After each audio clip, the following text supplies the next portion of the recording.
Welcome to Brickmac Studio and my first video on this channel. Let me show you what you can see. Last year I started with brick building and bought the Monarch from Mold King, a very nice model. But it's a display set without any functions, and it has no interior design and is also a bit wobbly, I think. And so I thought I can change all these points, and here we are. So let's have a look.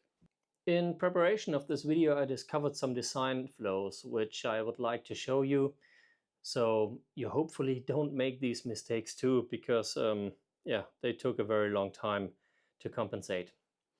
When I designed a part of the top cover by using these wedge plates here, then I realized that I had the wrong angle in my frame, because the plate has an angle of 18.43 degree, and my frame here was something around 21 degree. So like you can see, this is an example. When you have here a 90 degree angle and you put it here down, then now it's correct, but before I started this video it was something like this, and so I had to completely redesign. To find out how long my frame from here to this point had to be, I thought it would be a nice question for an AI model. And so I tried out and gave the model some figures. So I knew that from the middle to the end here, it's 49 studs. And I also knew that this one here is a 90 degree angle. And I have the 18.43 degrees. And I asked the model how long the distance must be with all this information. And as a feedback, I got that it must be 157 studs. And that's correct, and like you can see, it's working fine now.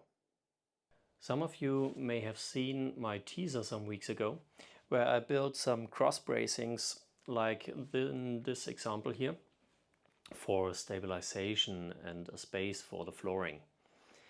I used the hinge brick, like you can see here,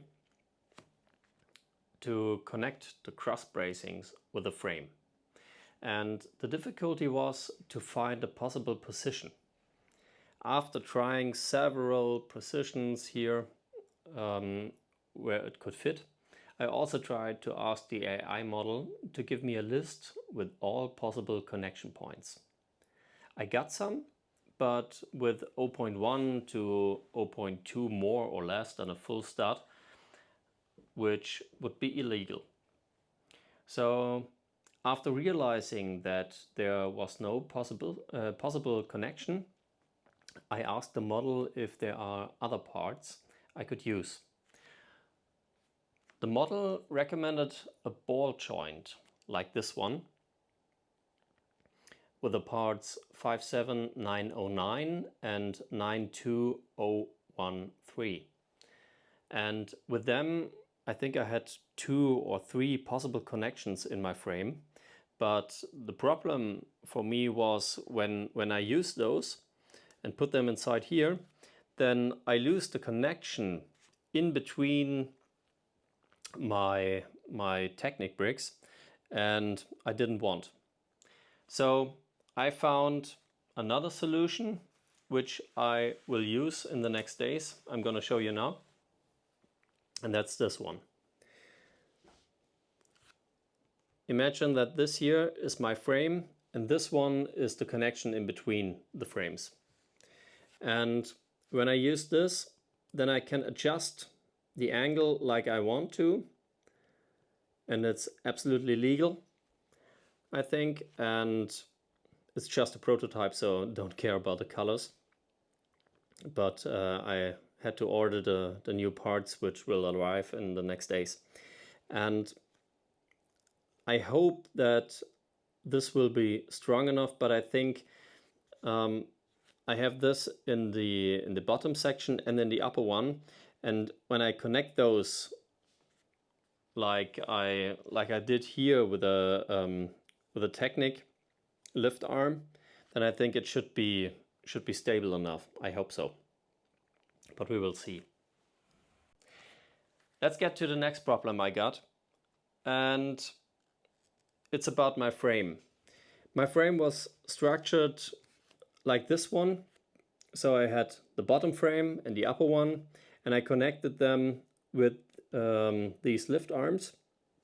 And I used lift arms with a distance of 1, 2, 3, 4, 5, 6, 7, 8 holes. And you remember I used those hinges to connect the stabilization parts, and I wanted to put more and more lift arms hinges in between to get more stable. And then I realized that I have a little gap inside, like you can see here. Come next to the camera so you should see. Here is a gap in between. So it's a bit more than 4 bricks in distance. And so I had to try to find out which distance would be perfect in the lift arms to have no gap. And the answer is 1 less. So it's here 1, 2, 3, 4, 5, 6. It's 7. So every 7th hole you have the exact distance to put them in between, and so you need to use some plates to fit the rest of it. With this knowledge, I had to redesign my whole frame, and that's the reason why it took so long to bring out the first video. But yeah, I hope it will help you and you don't make the same mistakes like I did, so it will save you a lot of time. I hope you enjoyed this video today. If you did, it would be great to hit the like button and ring the bell and make a subscription, so I see you on the next video, which is coming the next days. Little preview, I'm gonna build the outer part of my frame, and I hope the middle sections will be completed too. And the video will start with a big hole because, like you can imagine, I need a lot of parts to build this ship. And I made some orders from my favorite store. You can find this one also in the description below. And there I have a discount code for you, which gives you another 5% on top to save some money. Yeah, thank you very much for watching my video, and see you next time. Goodbye.